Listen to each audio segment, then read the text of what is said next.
A minister, a gospel singer, a member of parliament. This Brazilian political figure made a name for herself even before being elected. But some say that behind the scenes, her ministry was a means of profit and eventually murder. Was this politician a victim of her children's actions? Or was she secretly the mastermind who plotted it all to take control? This week's episode is Floredelis.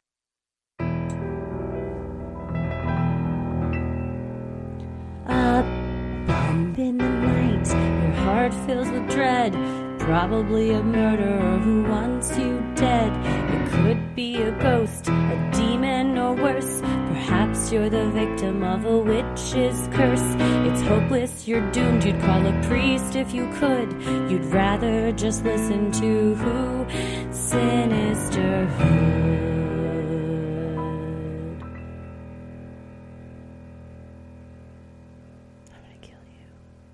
I've been calling her Flordelis in my head.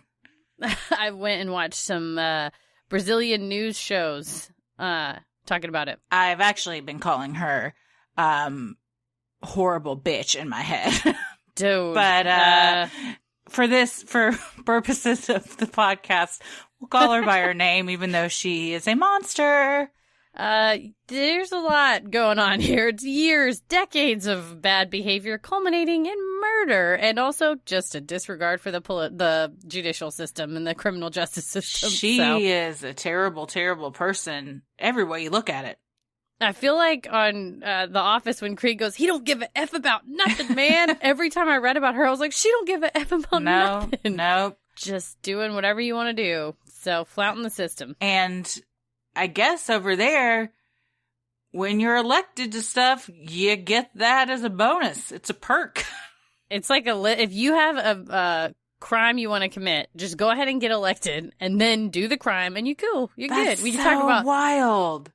We can talk about the law of the political immunity or the parliamentary immunity and how it's changed, but not that much. No, I mean, I don't know. We're kind of in the same boat over here.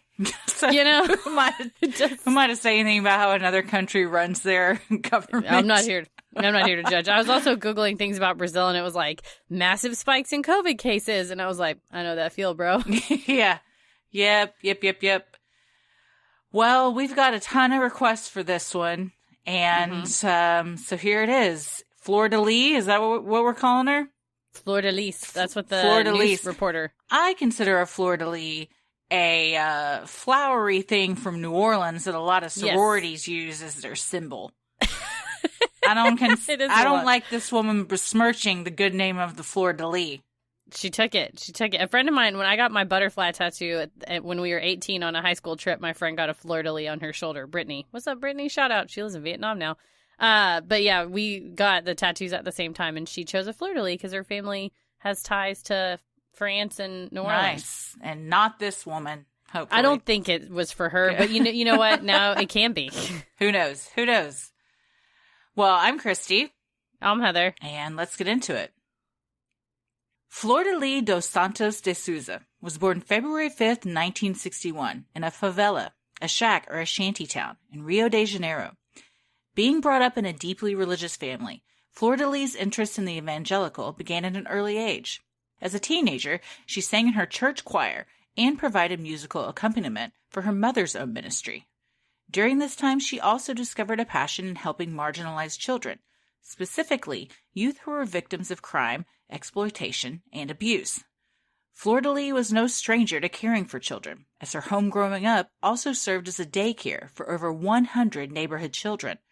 Tragically, in 1975, when Flordelis was just 14, her brother and father were killed in a car accident. 100 neighborhood children is too many neighborhood children to have in your house. That's stressful. I mean, I get it if it's you have to for the neighborhood to try to take people in, but that would put a strain on you as a child who lives in the house, I imagine. I hope they weren't all at once. Because I don't think that's up to any daycare code. In and out, yeah. Yeah, for a couple people taking care of them. Hopefully it was a rotating system. In her adult years, Flordelis became an elementary school teacher and a pastor. She also decided to start a family of her own. It began with 3 biological children, Simone, Flavio, and Adriano, but soon grew when in 1991 she adopted 5 more. According to HuffPost Brazil, one of the boys that Flordelis adopted at this time was 14-year-old Anderson de Carmo. Not long after becoming a member of the family, Anderson began a romantic relationship with Flordelis' biological daughter, Simone. However, when the two broke up, Anderson and Flordelis began dating, according to Globo, despite Anderson being 16 years her junior. In one sentence, there's so many yikeses, I can't count them. We went from just a normal story to, oh, wow, real quick. The brother's dating the sister, and they break up, and then the brother's dating the mom, and it's a dating if the mom is 30 and he's 14? I don't think that's called dating. I don't know the rules of Brazil, but over here, that's illegal. Yeah.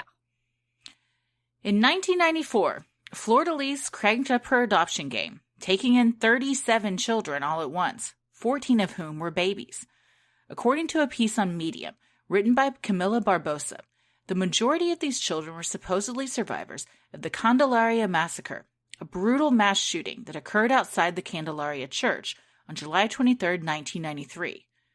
The church was a well-known spot for Rio's homeless youth to gather, and the vulnerable youth would often sleep outside on the church grounds. On that fateful night, as many as 70 children and teenagers slept outside as shots rang out.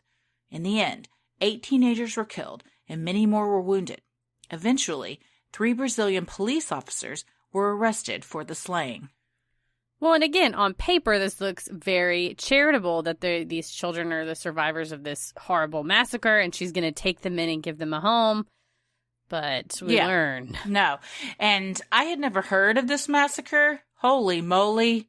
Horrifying. It's horrifying. It's especially horrifying that the police were the ones that did it. Yeah.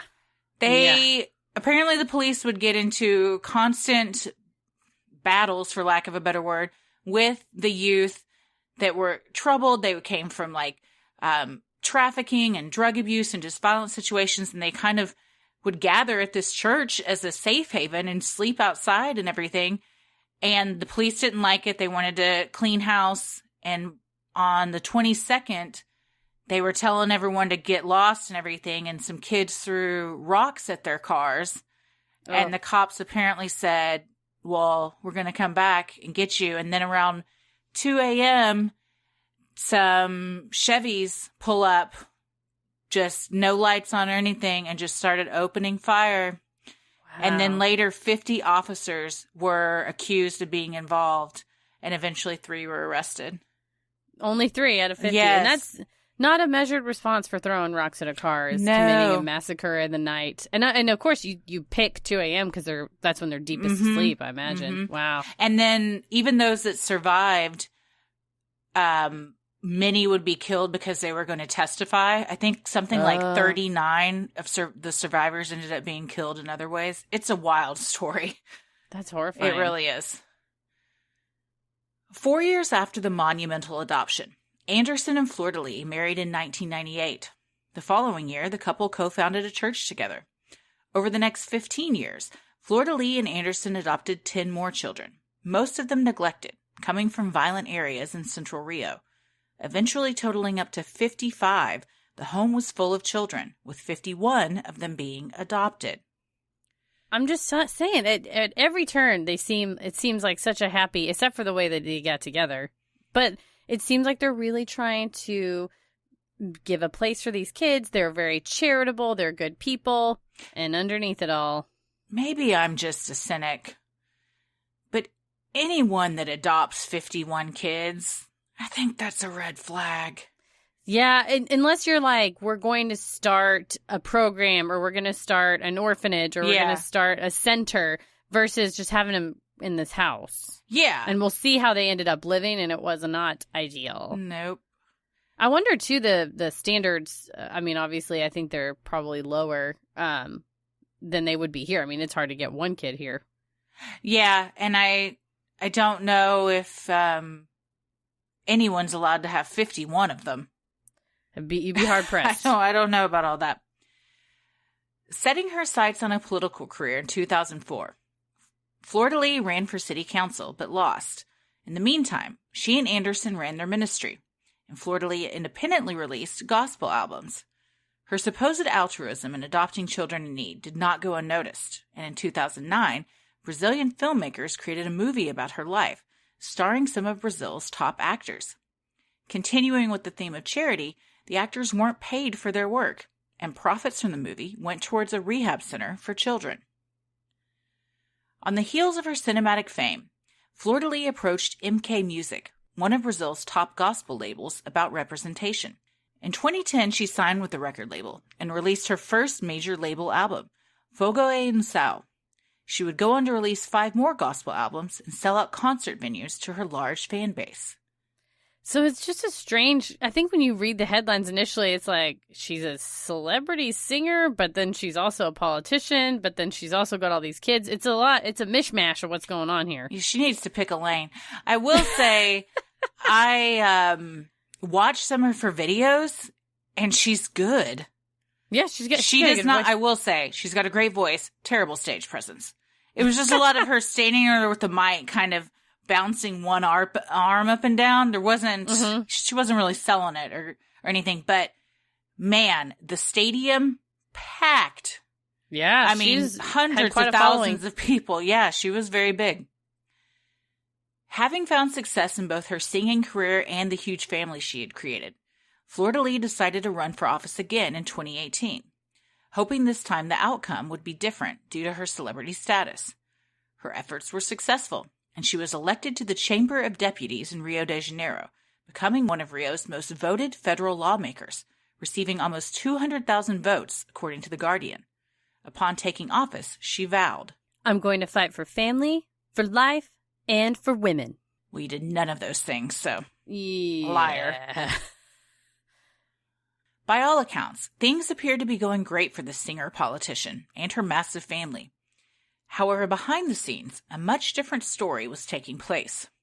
Although Flordelis called her adopted family children and claimed hers was a home of love and solidarity, she failed to treat her children the same and fostered division. According to police, Flordelis had always favored her 3 biological children and 5 initial adoptees, one of which was, of course, Anderson, her now husband. She called them the first generation and provided them with plentiful food and private rooms. Meanwhile, the remaining children were forced to share rooms and were only fed plain bread without butter, plain rice, or pasta and sauce. Those that were not part of the first generation claimed they felt used by both Flordelis and Anderson and were abused mentally, physically, and sexually.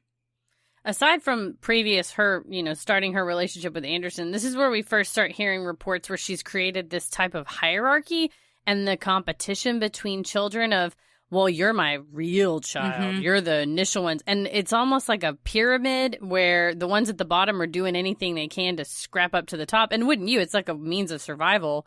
And you have this super powerful person saying, it's almost like a cult. I was about to say, you're describing a cult is exactly what you're describing. Draw the triangle around what their family structure looks like. And where they'll all do, in Anderson for a while, Anderson included, they'll all do anything it takes to make her happy. Yeah.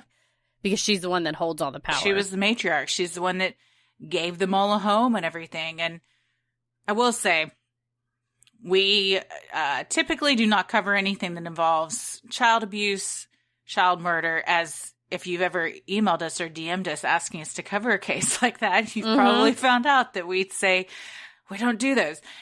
We didn't know that was really a part of this until... No, that sort of came out. Until it was a little too late and we were pretty dug in on this. So, but that being said, I have not seen anything regarding age.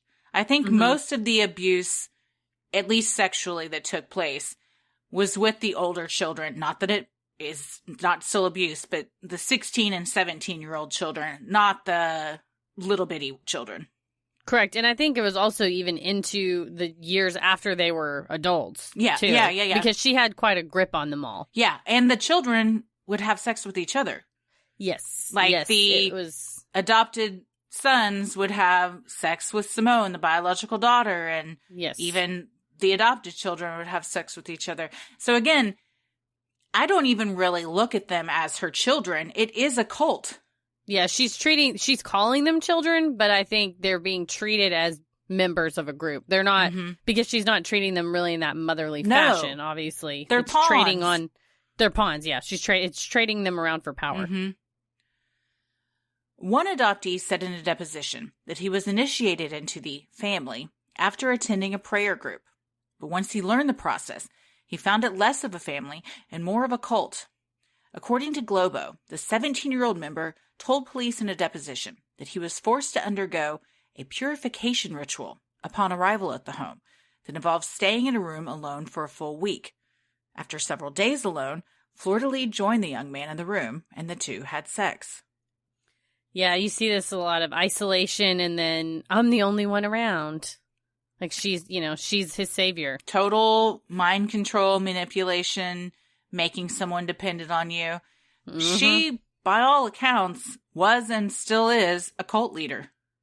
Oh, yeah. And you see, much like with any cults we see, where it starts off as maybe with good intentions, maybe with somewhat of a, her idea was to give these children, quote unquote, a home, and you start getting addicted to the power and the money and the attention and the manipulation, and it goes and goes and goes until it can't go back. I will say she started off real strong, though, dating a 14-year-old right off the bat. Yeah, no, she was never an awesome person. Yeah. Since, really. But because not a lot is known about, especially her early childhood, everything kind of starts around like 14, 15 years old for her. And it just says she was raised in the church. And so I would love to know more about her upbringing. I mean, her father was killed when she was pretty young and everything. But I'm always interested in what makes people like this tick. Was it always this way? Did a major event happen that just completely altered the way that they think about things? You know, and what did that do to them, do to her having that many other kids in the house as the daycare or whatever, if that's why she wants attention and she likes to sing and she wants to be paid, the center of things. In addition, this young man and other adoptees were subjected to secret rituals that involved blood, nudity, and sex. The victim stated that one incident involved Flordelis forcing kids to cut their hands and write out psalms from the Bible in blood. Others recall seeing black magic performed. According to UOL News, Anderson and Flordelis both had sex with some of the older adoptees and paraded them around in an effort to gain donations for the ministry, even offering the females to other pastors as a sexual gift. Yeah, this is when you start really asserting your power and domination over someone, of being like, cut your hand open and bleed for me.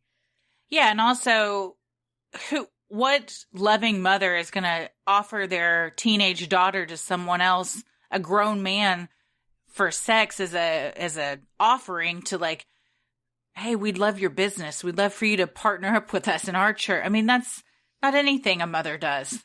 No, it's not swag. It's a kid. Yeah. Like, they're not to be traded. But again, they're not seen as children. No. They're seen as these pawns. Yeah.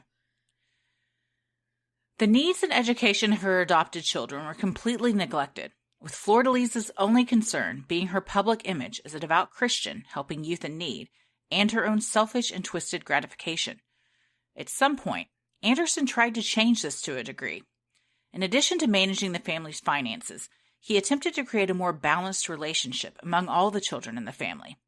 This was a move that did not sit well with Flordelis. So it sounds like he went from being kind of the underling to trying to make a power grab as an equal and assert himself, and also maybe try to help these adoptees out. And you know what happens when people challenge a cult leader. And he's an adoptee himself that arguably became the most successful, for lack of a better word. I mean, he's kind of her right-hand man, if she would even admit to kind of having one. I mean, she definitely has all the power. But I think it says something that he was like, I'm one of the most favored, and I still want to kind of squash things. Although he still is having sex with his adopted kids. So it's hard to feel, well, you definitely feel sorry for the kids in this whole scenario. It's hard to feel sorry for either of them. Well, and it's like with Allison Mack and Nexium, where you may have been initially victimized, but at what point does the victim become the perpetrator, and when does the when does the culpability set in for Anderson that he was only 14 and he came thinking he was going to have a family. Well, he immediately has an inappropriate relationship with his quote sister, so that kind of scrambles things. And then your mom, quote unquote, starts dating you. So I mean, he didn't have a shot, you know. But then once you're an adult and grown, and I mean, it sounds like maybe here he was trying to maybe make amends and get some of his bad place points back. I don't know. Yeah. According to police, around the time her political career began to take off, Flordelis also began plotting the murder of Anderson. Beginning in May of 2018, Flordelis, along with the help of several of their children, had begun poisoning Anderson slowly using incremental doses of arsenic. Simone, Flordelis' biological daughter, had even searched on the internet for cyanide in food. When later questioned by authorities, she claimed that she was simply curious and that she thought it might be a solution for a friend whose dog was suffering from a tumor. Say it and forget it, write it and regret it. Never Google murder plans and don't give cyanide to a dog. No, don't do. All of this is a bad idea. You done goofed. Yeah, I am not sure how old she was at this time. It's either Simone was born, what did we say? 19, well, before 1991. Yeah. And this is in 2018. Okay, so she's old. She's old enough to know. See, whenever I think of someone Googling stuff like this, I just think they have no concept of getting caught. Mm-hmm. They think they're so above the law that, and they probably did because of who their mom was, that nothing bad could happen. But yeah, you don't Google stuff like that when you're planning on killing somebody. I mean, don't plan on like, you know. We're not here to give you advice. No, but that's just, it's asinine. Yeah, it's foolishness. Also, don't give a dog cyanide. That makes no sense whatsoever. I think if you Google, can I give a dog cyanide, there's no search results. Google just goes, no. Yeah, do not do that. Nope. A hand reaches out and just slaps you in the face. While the repeated poisonings did not kill Anderson, it certainly made him sick. He ended up in the hospital several times, presenting with symptoms of diarrhea, vomiting, and sweating. 6 more times over the course of the year, police believe Flordelis attempted to poison her husband. Man, this guy's going to the hospital repeatedly. And what do you think you have, the flu? Also, I don't know how it works when you go, but at some point, wouldn't they test you for something and see like, oh, you have traces of arsenic in your blood, or however it gets found out? I don't know. Yeah, there and maybe unless you say, oh, you know, I may be getting poisoned, they wouldn't test for that. They just say, well, maybe it's probably a 24-hour thing. Yeah, I don't know. Also, stomach of steel. Yeah, he's poisoned 7 times, and he's just like, yeah, I'll keep coming back. Up. He spent all of 2018 on the toilet. Same. With multiple failed poison attempts, Anderson's wife and children decided to take things a step further, and in 2019, made plans to hire a hitman to do their dirty work. The man was to make it look as if the murder was the result of an armed robbery. While the hitman was never hired, authorities later discovered online searches on one of Flordelis' daughters, Marzy's, cell phones that read, Shady Business Online. Someone from Shady Business. And Murderer. Where to find? Oh, come on. The SEO on this. I guess you're just trying everything. Shady Business Online. Someone from Shady Business. First of all, I don't think the crimes are called Shady Business Incorporated, and if they are, they've been shut down by now. Do you think if you type in murderer where to find, you know, like when you Google a recipe and it comes up and it's like, you know, I love whenever I bake pumpkin bread in the fall, and you're like, just tell me how to find the murderer, and you have to scroll all the way down. You know what I found out the other day? Why you have to keep scrolling is because they get paid based on how far you've scrolled. I'm like, yeah, and I was going to say, I think bitches. It bumps them up in the search rankings the more full sentences that are coherent, because the algorithms can read it. And the longer time you spend on the page. But I'll just bail. I'm like, fuck you. I don't have time. Too long. I don't have time to scroll through all this. I'm just trying to find a murderer. Where to find. Again, it's just, wow. Yeah. I think these, call me crazy, and I've never hired a murderer, but you probably know a guy that knows a guy that knows a guy. Yeah, or like the deep web, which is not through Google. No, I don't think Google will get you there. Mm-mm.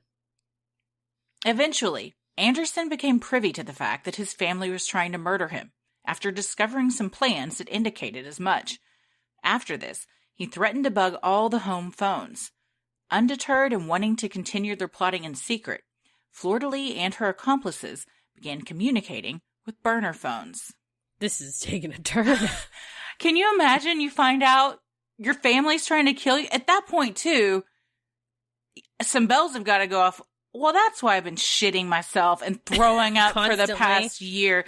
If they hadn't already gone off before then, I got to imagine that shit was going on in that house that he, at some point when he was sick, said, I think they're trying to poison me. This is probably... Well, the tough thing, too, I would imagine, is being so outnumbered by the adoptees, the kids, and knowing that if you said, hey, Marcy, I think I'm being poisoned, she's going to go tell Flordelis immediately. Yeah. And so you almost have no one to trust.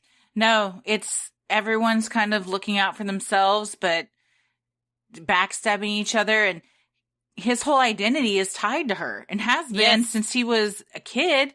So, yeah, imagine that even if you want to perhaps leave the situation, like, that's not going to go well. She's pretty powerful, and it's your whole life. And she's already shown that she's willing to kill you. Yeah. So you really are trapped.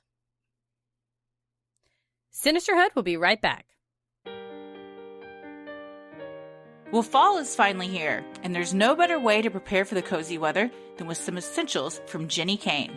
And right now, you can receive 20% off your first order when you use code CREEPY at checkout. Jenny Kane designs pieces for the California state of mind, but honestly, you can live in any state and fall in love with the timeless neutrals and classic styles.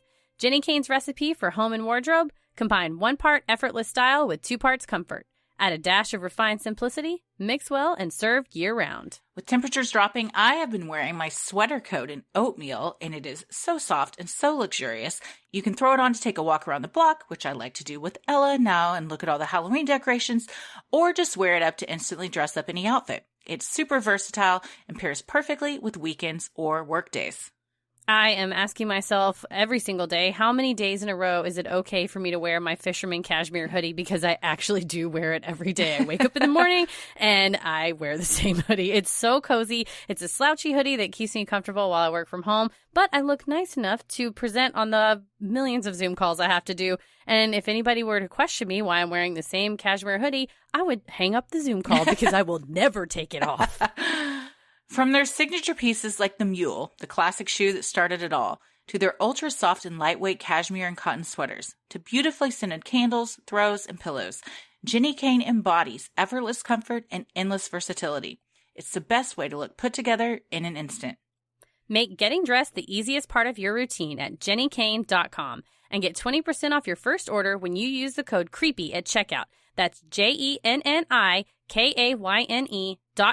promo code CREEPY. It's October. It's my favorite month, and it's time for spooky stuff like ghosts, ghouls, and witches. Yeah. Yes. I have been talking about this movie for a while, and when I learned that Hunt a Killer has now partnered to design a game based around the Blair Witch, I got super excited. But Christy, do you think you could survive the curse of the Blair Witch? I would like to try. Well, you can, because like you said, Hunt a Killer has merged their classic immersive murder mystery game with the Blair Witch cinematic universe, so you can play Hunt a Killer Horror: The Blair Witch. Experience the supernatural forces of the Blair Witch like never before in this narrative-driven psychological thriller. Every month you'll receive a new box of clues, documents, and ciphers that get you closer to the truth. Hunt a Killer has several different pricing options to suit your needs, and right now you can receive 20% off your first box by visiting huntakiller.com/horror and entering the code CREEPY. This is a unique and fun way to gear up for the best time of the year, Halloween. Spend date night or a game night with friends over Zoom, or solve the mystery of the Blair Witch all by yourself if you're brave enough. And if you need a little bit of extra help, there's an amazing and active online community that you'll have access to where you can share theories and help each other out. If you think you're up to the test and you can survive the curse of the Blair Witch, visit huntakiller.com/horror today and enter code CREEPY to receive 20% off your first box. Happy hunting!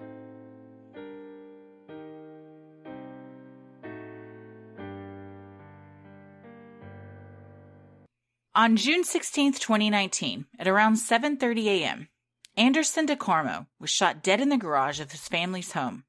Within hours, Floredelis told police it was the result of a botched armed robbery. According to the gospel singer politician, the couple had been followed to their home after leaving the Copacabana neighborhood. However, authorities would soon learn the couple had actually been at a swingers club located in a much different area than the affluent Copacabana. I'm not here to shame swingers, but I imagine they would probably lie because they do have such a religious reputation to try to uphold. Sure. What's interesting about that is that they apparently frequented swinger clubs all the time with her biological daughter Simone and Simone's husband, who also worked for the ministry. There's a lot of layers to that. Yeah. There's no boundaries in this family. Zero boundaries. No, I'm certainly not going to a swingers club with my mom, but no.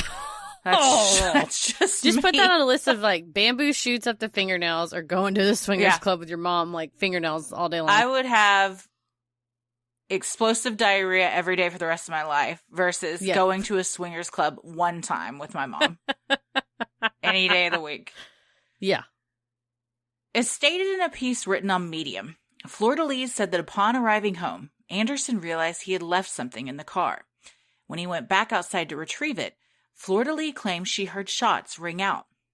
Anderson was shot more than 30 times, predominantly in the thighs and groin.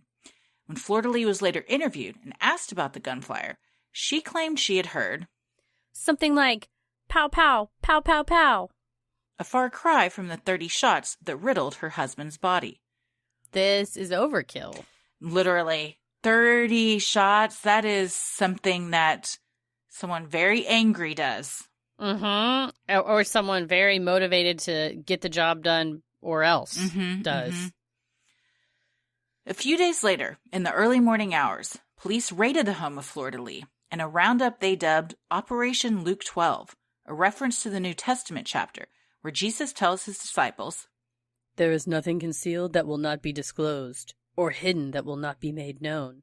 What you have said in the dark will be heard in the daylight, and what you have whispered in the ear in the inner rooms will be proclaimed from the roofs." Even as Flordelis wept uncontrollably as police raided her home, they had no doubt that she had been the ringleader of the grisly crime. According to The Guardian, Homicide Chief Antonio Ricardo Lima Nunez told reporters, "The conclusion the investigation reached was this, that she planned this cowardly murder. The motive was that she was unhappy with the way in which Pastor Anderson lived his life and handled the family finances." I say pretty quickly they figured out what was going on. She said, "Oh, it was a robbery gone wrong." Yeah, it's interesting too, and not much has come out yet as to why they were able to jump to that conclusion so quickly. Apart from, because they didn't really find out about the poisonings until during the course of the investigation, but maybe it just all looked too staged and was just, they just weren't buying it. But being a politician, a well-known singer and everything, they very quickly said, "Nah, you're lying. You're behind all of this." And I think they got a hold of cell phones pretty quickly. Yeah.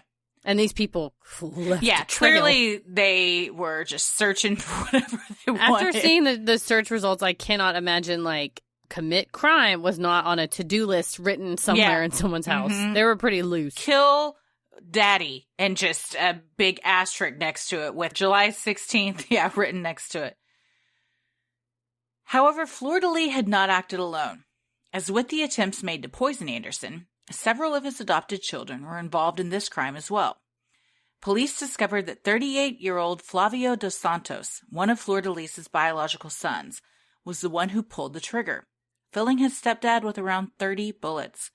On June 17th, Flavio was arrested at his stepfather's wake. Only a few hours after that, police arrested 18-year-old Lucas dos Santos de Souza, one of the couple's adopted sons, as he was believed to be the one who purchased the gun. During a search the following day on June 18th, police found the murder weapon in Flavio's room, casually sitting on top of a dresser. On June 20th, Flavio confessed to authorities that he had in fact pulled the trigger, killing Anderson, and that his brother Lucas had helped him buy the gun. Bingo, there it is, with leaving it sitting on the dresser. Yeah. They didn't throw it in a river. They didn't put it to the mountains. They just left it on Couldn't the dresser. even put it in a drawer. Nope. Just left it straight up there on the top. Yeah, that's also again very bold, very I don't think I'm going to get caught type of behavior. Or even if I get caught, I don't think I'm going to get in trouble. Yeah, good point. During the investigation, a motive emerged. Anderson controlled the monetary and financial aspects of the family and allegedly called all the shots in Floredelis professionally. Feeling trapped, Floredelis allegedly texted one of her many sons. Andre, for God's sakes, let's put an end to this. Help me. Dude, I'm asking you, begging you, how long will we have to endure this fret in our midst? In another message she wrote, Do what? I can't separate because I was going to scandalize the name of God. According to HuffPo Brazil. So rather than a divorce, you have your son shoot him 30 times. Yeah, I'm always baffled in any kind of case where a spouse has another spouse killed or they kill themselves because they want a divorce, and they would rather do this than get a divorce. And it's not like, from any evidence I have reviewed, and tell me if you saw anything to the contrary, that we saw that Anderson was a monster, that he was beating her, or that he threatened her. If you Lorena Bobbitt style, he basically told her, if you try to leave me, I'll kill you, I'll come after you. And so she kind of backed into a wall. This lady was not faced with that. From what I have read, she just didn't like someone challenging her. That's exactly what it was. She wanted to be in charge, and he started asserting his authority, and that wasn't going to work. That didn't go well. Yeah. And she won't get divorced because she doesn't want to scandalize the name of God. However, murder, apparently, God's okay with. Or you get to the point where you are untouchable as a politician, as a celebrity, as the top of this pyramid of people beneath you, and you think, there's nothing I can't do. Murder, we'll tell the cops it was a robbery. No big deal. Done and done. They'll be gone by noon. It'll be fine. And the fact that they were all very sloppy about it, the cops caught on and didn't let her position in Parliament slow them down from investigating. Good for them. Mm-hmm. But Floredelis and her two sons did not work alone. In August of 2020, prosecutors announced charges against Floredelis and several of her children for orchestrating the murder. In total, 9 people were arrested for their part in the crime. Besides Floredelis, 7 were Floredelis' children: Adriano, Andre, Carlos, Marzi, and Simone, plus the 2 involved in the execution, Lucas and Flavio, as well as another man named Marcos. 2 more of the children are also going to be charged, according to police.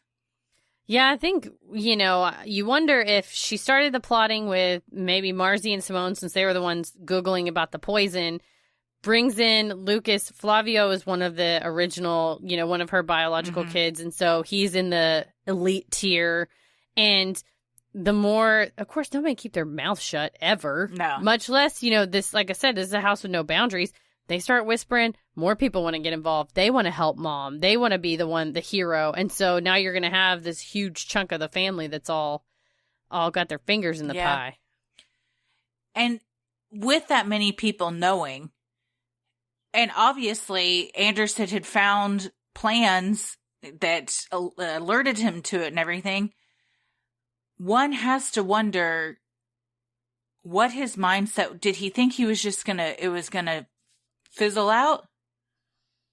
That he thought, well, I wonder if he thought by unifying the children or bringing some of the more mistreated children, and I say children, they're all grown-ups for the most part, I think, when we were trying to find a full list, but it seemed like she stopped adopting in the 90s and they're all adults, and I wonder if he thought, the ones that are in the lower, sharing rooms, eating plain rice, if I give them a promotion or, start treating them right if they'll, like, maybe make a faction, which, again, would be a power grab, which would have her say, give her a reason to swat it.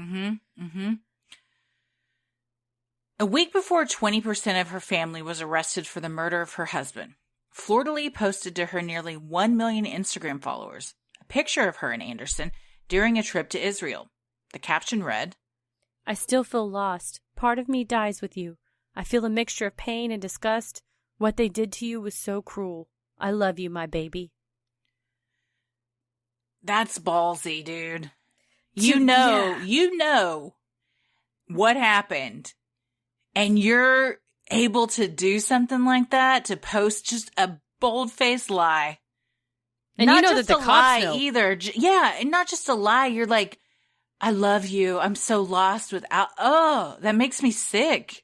Yeah, and the fact that it was not, not that it would make it any better, but maybe if it was a crime of passion, if she, they got into a fight and she randomly, flipped out and took his life. But she had been plotting to kill him for years. It was very orchestrated. Years. Very planned. And to say, oh, now what they did to you was so wrong. Also, you mean your kids? Yeah. That you told to do this? Is that who Your they soldiers? is in this? Yeah, your soldiers, exactly.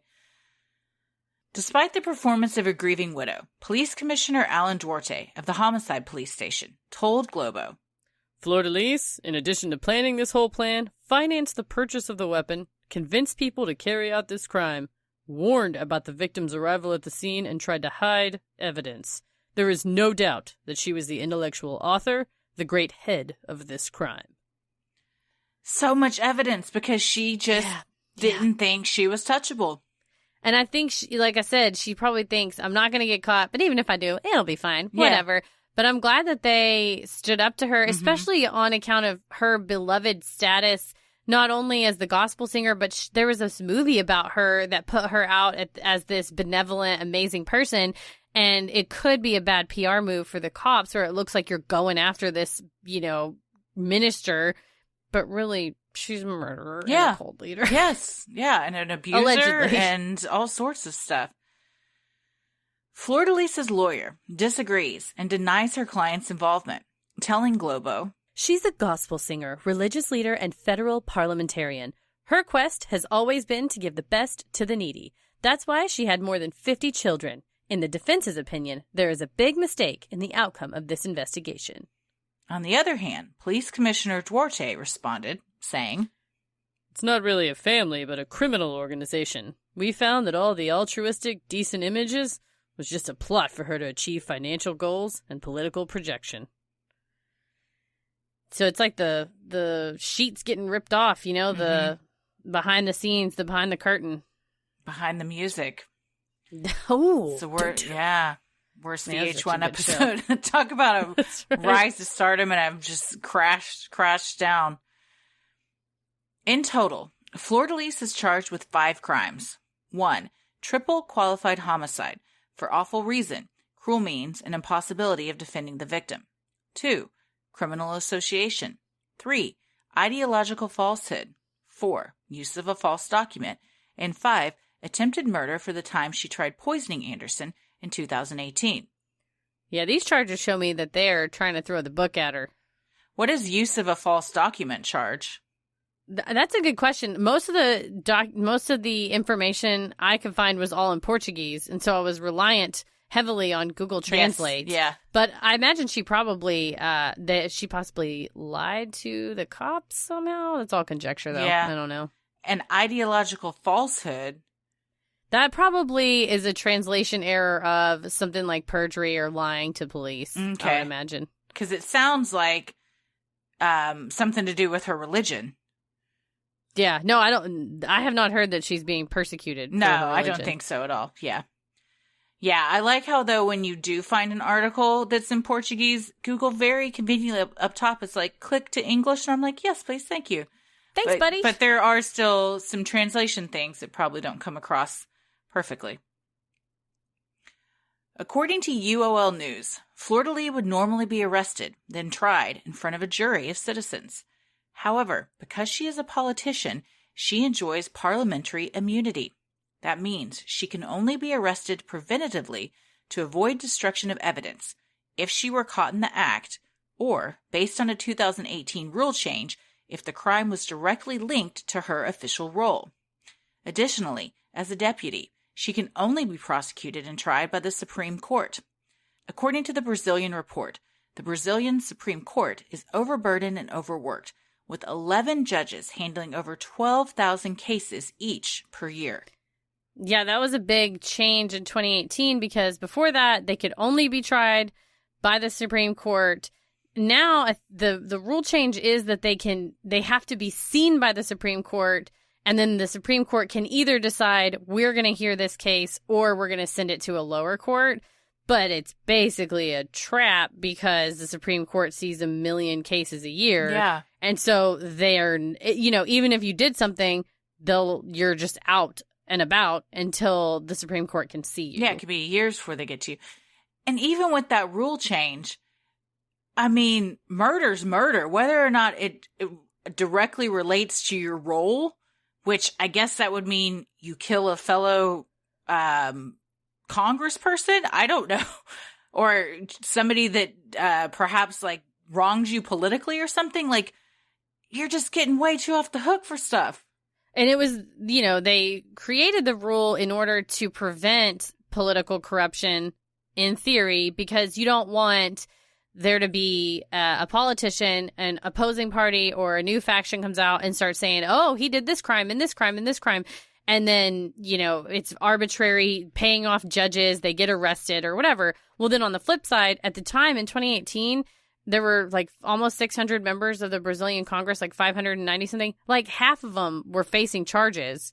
But that's the other problem, is that the intention was to, clean up the political system. Well, the result accidentally was protecting this political ruling class and kind of people like Flordelis. And the issue is now, how do you fix it? And then some people were arguing, well, the rule change wasn't a law change. It was a rule. It was, it was a ruling by the Supreme Court. But, we don't recognize that. So we're still going to try to arrest her. And then it's just, it's created quite a conundrum for the political elite, because if you're a politician, maybe you were, maybe you weren't doing something. Do you really want to remove all these rules and make it super easy to arrest her when then they could turn and come for you? Yeah. No, yeah, for sure. So it's kind of like a standoff, but that's politics for you. Standoff politics. The parliamentarians could ask the Supreme Court to go ahead and judge the matter, despite the crime not having to do with Flordelis' official role. However, even if they do, the trial could take over 5 years, with another 5 years on the appeal. Although that is still a long time, it is well within the 20-year statute of limitations on the charge. Yeah, I think the other goal, back in August, some right-wing politicians were trying to get her ousted from Parliament, so it would basically not be an issue because she would no longer be serving, because I believe the guy called it a mountain of evidence against her. Even though she cannot be arrested, she is banned from leaving the country and also cannot move her residence without notifying the court. She is also prohibited from contacting anyone who is a witness in the case, including her children, although she does not abide by this rule, as she believes she is above the law. Yeah, she has a guy working with her that's one of her adopted kids, so she sees him all the time. In August of 2020, Leo Mato, a right-wing congressman and former cop, petitioned to the Speaker of Brazil's lower house that Flordelis be stripped of her term and charged with murder. In the court document, Mato argued, "Given the avalanche of evidence against Congresswoman Flordelis, it's clear she cannot remain in the position to which she was elected. It's worth stressing that the Congresswoman always sought to project the image of a Christian woman, committed to raising her adopted children and concerned about the family, while simultaneously exhibiting behavior which, if the police inquiry's claims prove true, suggest a perverse, crime-inclined heart. That alone constitutes a violation of parliamentary decorum." Which is fair. I mean, it's fair to ask for that. Yeah. The fact that someone could do this and just be walking around the streets freely is mind-blowing. Yeah. Whatever you got to do to get her behind bars, do it. Strip her of her title, change the rules, ask the Supreme Court to hear it, even though it might be drug out, whatever. Yeah, it's one of those where otherwise it's going to set a very dangerous precedent. Yeah. While many agree with Motto and the authorities, presently, Flordelis remains free while both her biological and adopted children sit in jail cells, having been manipulated by their mother into committing a grisly and unthinkable crime. The remaining adopted children still remain at risk of coercion and abuse, as some of them continue to live with Flordelis at her home in Rio de Janeiro, even though legally she is not supposed to have contact with any of them. Yeah, she doesn't care. And we were talking about this before we recorded. There's nothing that says how many of them are minors living there or if any of them are minors. So, but several of them, when she adopted them in 94, were 14 of them were babies. Mm-hmm. So, I don't know. What's 2020 minus 90? You're 26 years old. So, yeah, at this point, I don't think many of them are minors. So, I guess if they want to live there and see her and everything, then. But if they're witnesses, she's not supposed to see them. But and again, I guess the cops can step in and do some, but then it seems like other areas are limited or just maybe decide not to fight that battle. They can't arrest her has been the issue. Yeah, but they could tell the kids. Could they arrest the kids? Like, you can't continue seeing your mom or working with her. You can't do this. No, I think the rule is that she can't contact them. So I think if they're contacting her, she's violating it. Well, what are you going to do? Arrest her? It's a catch-22. The only person that's in trouble is her, but they can't arrest her, so she doesn't get in trouble. So she has it made. Dude, she's living a life. She's living it. Scot-free. She got everything she wanted with, at this point, right now, not many repercussions. Except some of her kids are in jail, which honestly, does she really care about? I don't think she cared about them that much to begin with, or she wouldn't have done all this. Yeah, I think they are, we called them pawns, but I think they're disposable to her. Because she kind of told them, can you just serve the sentence for me? I'm in charge. Since I'm in Parliament, I'll make sure it's not a very long one. On September 18th, Flordelis was ordered by a judge to wear an ankle monitor and was subjected to a curfew, according to RE Jerusalem. In typical Flordelis fashion, the alleged mastermind behind the murder balked at the court's ruling and failed to appear for the fitting of the ankle monitor until October 8th. Whether she will abide by the court's curfew and restrictions remains to be seen. Well, I don't know why she would change now. I don't think she gives a shit. No. Well, and I think it's going to take lots. It's going to take a big move from either other politicians or a rush order to the Supreme Court or something to see justice, because it's pretty much come and get me. Yeah. So what do we think? I think the cops are right. There's enough evidence showing that she was this mastermind, and it's only a matter of time before she gets got. You do think she's going to get got? I think so. I think, someone, not that this has anything to do with the current American political climate, but I think someone will think, oh, well, I can get away with it because I've gotten away with it. And there's nothing, you can until you can't anymore. And I think what's going to happen is, like I said, the parliament, there will be such an outcry from internally in Brazil. This is a, worldwide story now. She's in U.S. newspapers. We're talking about her. She's in The Guardian in UK and stuff, that it'll be so much pressure that you'll see movement that I always jokingly said, in law school, we get these books that says, Smith versus Jones or whatever, where it's such a weird case that it gets talked about. And I'm like, you never want to be the name in the top of the case book. And so when it's Brazil versus Flordelis, she's the person that the rule is made for. And you hear that. So I think there will be a change. There has to be a change, because it's a person that's abusing this concept so flagrantly. She's a flower, Flordelis. She's abusing the concept of parliamentary immunity so flagrantly that they're gonna do something. Yeah. You think I'm free forever, and it's splat like a bug on a windshield. It'll come to her. A reckoning will come. And I hope that they do change the law and the rules so others don't use this to their advantage too. I mean, it's a get out of jail free card. You get elected, and then, hey, you want to murder someone? Cool, go for it. Just make sure it doesn't have anything to do with your role, and we're just going to look the other way. Go right ahead. And you're right. And the rule was created, all the rules against the immunity rules and stuff, and the change was because there's these massive schemes to get gifts to politicians and bribe them. So I think with any law, you look at the legislative intent and say, oh, this was not intended to let politicians murder with impunity. It was intended to prevent corruption and bribery and whatnot. So maybe we need to rephrase the word that says you're immune from all crimes except murder or sexual assault or child abuse, and carve out those things. And the question will be, however, the Supreme Court of Brazil decides to rule, say, that's definitely the Flordelis rule going forward, but can we then apply it retroactively to a crime that's already happened, that when she did it, she was protected by it? That's a good point. Remains to be seen. It'll be interesting to see what happens. I'm sure that we'll do an update on this at some point, since it's all still things. Right before we were going to record, Heather found an article. It's like she finally got her ankle monitor today. So we had to add that in real quick. So, yep, things are coming out daily. So we will keep everyone updated. We love providing Sinisterhood to you at no cost, so if you like what you hear, consider supporting the show by donating to our Patreon. We're a small operation, creating this show for you by researching, writing, recording, and producing it ourselves. Any amount is sincerely appreciated and helps offset the cost of making and hosting the show.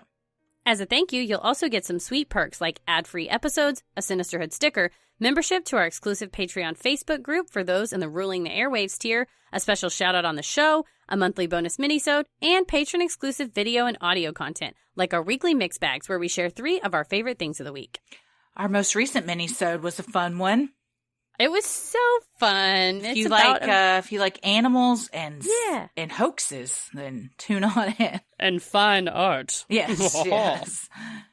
You also now have the fun perk of access to our Discord server, where you can connect with other fans in real time and discuss the latest in true crime, share personal ghost stories, or just post adorable pictures of your pets. We'll also be hopping on occasionally and hosting monthly Q&As, where you can ask us all your burning questions. Our next one is going to be October 17th at 2 p.m. Central Standard Time. And for our patrons not in the U.S., you now have the option to pay in pounds or euros, saving yourself the cost of the conversion fee. Annual memberships for all tiers are also now available. Those that select this option will be rewarded with a free month of membership. For more details on all of this and specific member tiers, visit Sinisterhood.com and click Patreon in the top right corner to join today. And make sure you stick around after our sign-offs to hear your shout-out.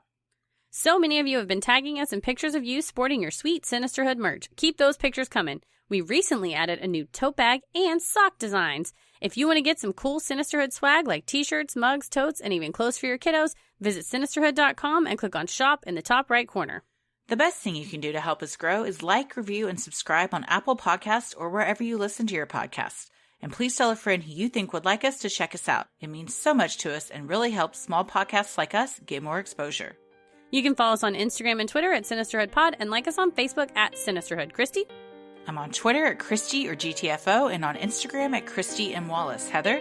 I'm on Instagram at Heather vs. the World and on Twitter at MCK vs. the World. As always, the devil rules the airwaves. Keep it creepy. Hey everybody, thank you so much for supporting the show on Patreon. Here are your special Patreon shoutouts. Leah Farwell. Maddie Dilly. Whitney James. Jamie Bernardino. Brittany Durr. Nicole Block. Bridget Grunwald. Kayla Dworvak. Amy Wheeler. Christina Doling. Miss P. Soup. Judith Phillips. Chelsea Rose. Tristan Buckley. Simone. Eli Luna. Alana Medina. Brandy Martin. Danielle Manley. And Shay Michael.